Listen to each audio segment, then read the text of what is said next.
Hello friends. तो आज की वीडियो में आपका बहुत बहुत स्वागत है।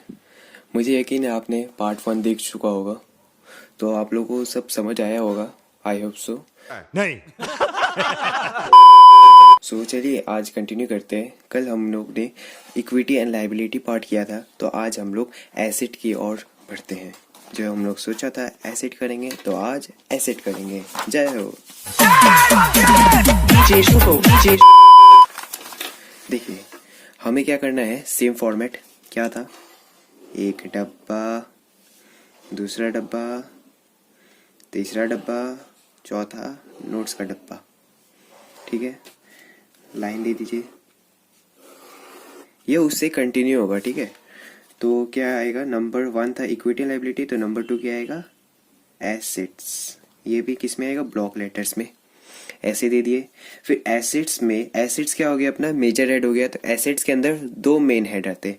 Number 1 is non current assets, main head के अंदर, और सब हेड्स है जो है। नंबर 1 क्या है, फिक्स्ड एसेट्स। फिक्स्ड एसेट्स क्या है, दो पार्ट में डिवाइडेड है। That is number 1 tangible and number 2 is intangible. Okay, number 2 is non current investment. Number 3 is other non current assets. आप जब बुक में देखेंगे तो बुक में दिया रहेगा deferred tax asset, long term loans and advances. ये सब जो दिया हुआ है, ये सब अपना टॉपिक रिमूव हो चुका है, इसलिए मैं ये सब लिख नहीं रहा हूँ। तो अब नेक्स्ट नॉन करेंट आ गया। तो एसेट्स क्या क्या होता है, एक करेंट और एक नॉन करेंट। तो नंबर 2 मेन हेड क्या हो जाएगा, करेंट एसेट्स। ठीक है, तो करेंट एसेट के अंदर टोटल 6 आते हैं, 6 सब हेड, 3, 4, 5 and 6। फर्स्ट क्या है, current investment. Second is inventories. Third is trade receivable. Fourth is cash and cash equivalent. Number 5 is short term loan and advances. Number 6 is other current assets. तो guys इतना clear है आपको। Assets क्या हो गया अपना, major head. Non current asset, current asset क्या हो गए अपने मेन हेड। हाँ, और इनके अंदर में क्या क्या आगे, ऐसे क्या हो गए, सब हेड। इतना क्लियर है आपको। तो major head asset, main head non current asset, current asset. फिर नॉन करेंट एसेट के अंदर सब head, fixed asset, tangible, fixed asset, intangible, then non current investment, other non current assets. Number 2 current asset के अंदर क्या आता है, total 6। Number 1 current investment, number 2 inventories, number 3 trade receivable, number 4 cash and cash equivalent, number 5 short term loans and advances, and last but not the least other current asset। तो आइए इनका भी हम लोग नोट लिख के समझते हैं अंदर, ये सब के बीच अंदर क्या क्या आते हैं। सबसे पहले फिक्स्ड एसेट। देखिए नोट मैं समझाऊंगा आपको, डायरेक्टली आप समझ जाओगे। फिक्स्ड एसेट क्या है, टेंजिबल। आपने 11 में पढ़ा होगा, एसेट्स 2 टाइप्स के होते हैं, 1 is tangible, 1 is intangible. Suppose कीजिए एक मशीनरी है, ये एक मशीनरी है, ठीक है। और मानिए आपका एक कंप्यूटर है, आपके पास एक कंप्यूटर है और एक मशीनरी है। अब आपके पास जो मशीनरी है, क्या आप उसको देख सकते हैं, हाँ। क्या आप उसको छू सकते हैं, हाँ। आप देख भी सकते हैं, उसे छू भी सकते हैं। अब कंप्यूटर है आपके पास, आप उसे देख सकते हैं, हाँ। आप उसको छू सकते हैं, हाँ। ठीक है, तो जो ऑब्जेक्ट जिसे हम लोग छू सकते हैं, देख सकते हैं, उसे क्या कहते हैं, टेंजेबल एसेट, और जो एसेट जिसे ना ही हम लोग देख सकते हैं ना ही हम लोग चूज कर सकते हैं, खाली हम उसे फील कर सकते हैं या फिर खाली उसका हम लोग सर्विस देख सकते हैं, उसे कहते हैं इंटेंजिबल एसेट। अब देखिए, आपके पास कंप्यूटर है, ठीक है, आपके पास मानिए विंडोज 10 है, तो आपके पास कई अपडेट आते हैं, आपने कई सॉफ्टवेयर इंस्टॉल करके रखे, तो जो सॉफ्टवेयर इसके अंदर रहते हैं, सॉफ्टवेयर, क्या हम लोग सॉफ्टवेयर को छू सकते हैं? क्या हम लोग उसे देख सकते हैं? नहीं ना। तो वही जो सॉफ्टवेयर इसके अंदर रहते हैं उसे हम लोग क्या कहते हैं? Intangible asset. तो फिक्स्ड एसेट क्लियर है आपका? फिक्स्ड एसेट क्या होता है? टेंजेबल और इंटेंजेबल, और जो ये लॉन्ग पीरियड के लिए होता है, जैसे मशीनरी भी लॉन्ग पीरियड के लिए होता है, कंप्यूटर भी लॉन्ग पीरियड के लिए होता है, इसलिए क्या कहते हैं? Fixed asset. Now number 2 is non current investment. अब हम लोग मानिए कोई चीज़ में इन्वेस्ट करते हैं, इन्वेस्ट हम लोग कोई 1 साल से ज़्यादा, more than 1 year, more than 1 year के लिए हम लोग कुछ भी करते हैं इन्वेस्ट, तो उसे कहते हैं other current, non current investment. Hope आप सबको क्लियर होगा।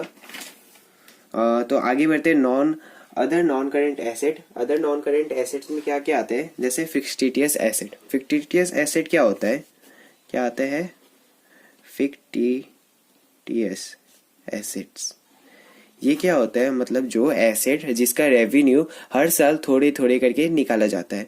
जैसे आपको पता है, फॉर एग्जाम्पल फिक्टिटियस एसेट बहुत ही फेमस एग्जाम्पल है, जैसे एडवर्टाइजमेंट। अब आप लोग एडवर्टाइजमेंट करते हैं, तो एडवर्टाइजमेंट ये तो नहीं ना कि आप लोग 6 महीने के लिए किया तो खत्म, उसका एड खत्म, टाटा बाय बाय गया, खत्म, bye bye tata goodbye गया। ऐसा तो नहीं है ना। वो क्या होता है? लॉन्ग टर्म का बेसिस पे होता है। तो क्या करते हैं हम लोग? एडवर्टाइजमेंट जो होता है, हम लोग मतलब एडवर्टाइजमेंट जैसे मानिए 1 लाख रुपए का कॉस्ट आया अपना, और हम लोग सपोज करते हैं कि ये 10 साल तक चलेगा, 10 ईयर्स तक चलेगा, तो हम लोग क्या करेंगे? हर साल इसका डिवाइड करके रेवेन्यू से इसको माइनस करते जाएंगे एक्सपेंडिचर को। तो वही होता है अदर नॉन करेंट एसेट में। जैसे 10 साल को इससे डिवाइड कर देंगे तो क्या बचा? 10,000 रुपये। तो हम लोग हर साल 10,000 रुपये करके इसे निकाल देंगे, तो जो बैलेंस बचेगा वो आ जाएगा नॉन करेंट एसेट में। इतना क्लियर है? तो हम लोग का नॉन करेंट एसेट हो गया। अब second is current asset.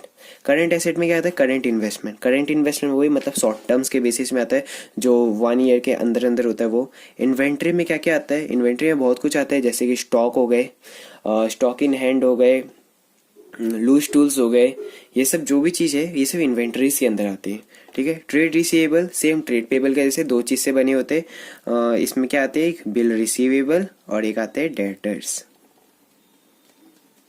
Same, ठीक है। तो ट्रेड रिसीवेबल भी क्लियर है। कैश एंड कैश इक्विवेलेंट मतलब कैश एंड कैश इक्विवेलेंट वो हो गया जो हम लोग इजीली कैश में कन्वर्ट कर सकते हैं, जो भी एसेट को हम लोग इजीली कैश में कन्वर्ट कर सकते हैं, और या फिर जिसका हाई लिक्विडिटी रेशियो होता है उसे कहते हैं cash and cash equivalent. High liquidity ratio मतलब हो गया जिसको आसानी से कैश में कन्वर्ट किया जा सकता है। तो कैश एंड कैश इक्विवेलेंट में मेन क्या क्या आते हैं? Cash at bank, cash in hand, cash in hand, ये सब क्या होता है? Cash and cash equivalent, okay. फिर short term loans and advances. Short term loans and advances मतलब आप ए हो और एक बी है, बी ने आपसे लोन मांगा तो आपने उसको दिया 6 लाख रुपीज, और उससे कहा कि तुम मुझे 8 मंथ्स के अंदर लौटा दोगे।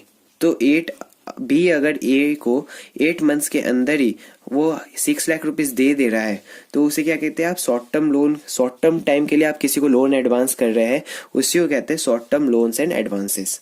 अब देखिए, सेम जैसे हम लोग करंट लाइबिलिटी में पढ़े थे, अदर करंट लाइबिलिटी में जो जो हम लोग ने ऊपर नहीं लिखा, जो भी कुछ होता है वो कहाँ करते हैं हम लोग? अदर करंट एसेट में डाल देते हैं।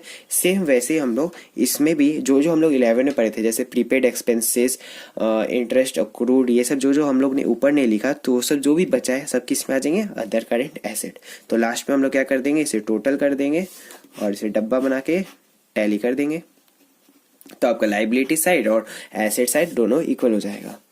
मुझे यकीन है कि आपको ये पूरा समझ आया होगा। तो अब मैं आप लोग को एक सीक्रेट ट्रिक बताने वाला हूँ जिससे आप एसेट और लाइबिलिटी के सब कुछ समझ जाएंगे। अभी मजा आएगा ना भिड़ो। तो वो सीक्रेट मंत्र है 2:5:17। Oh my God! Wow! बस आप ये रेशियो याद कर लीजिए, आपका काम हो जाएगा। देखिए, 2 मतलब मेजर हेड, 5 मतलब मेन हेड, 17 मतलब सब हेड। वो कैसे, अब देखिए, हमने लाइबिलिटीज में क्या पढ़ा था। सबसे पहले हम लोग क्या लिखते हैं, इक्विटी एंड लाइबिलिटी, ठीक है। तो इक्विटी एंड लाइबिलिटी क्या है, अपना मेजर हेड है, मेजर हेड है इक्विटी एंड लाइबिलिटी। तो क्या एक मेजर हेड क्या हुआ, इक्विटी एंड लाइबिलिटी, और एक मेजर हेड अपने पास क्या है, एसेट्स। एक मेजर हेड क्या अपने पास, एसेट, और दूसरा क्या है, एक एसेट्स, दूसरा इक्विटी एंड लाइबिलिटी। तो अपना टोटल मेजर हेड कितना, 2।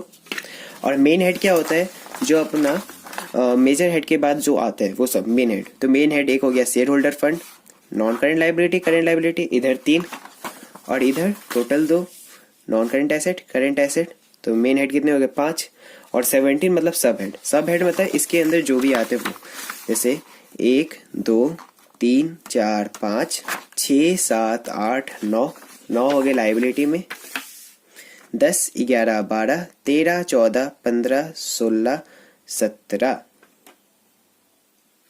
तो आप सोच रहे होगे कि मैंने तो 17 बोला था लेकिन गिनती करे तो 18 हो रहा है, ऐसा क्यों।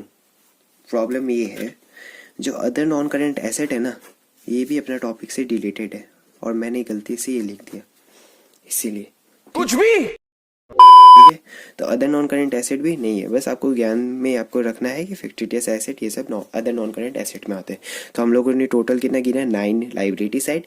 तो 10 11 12 10 11 12 13 14 15 16 17, ठीक है।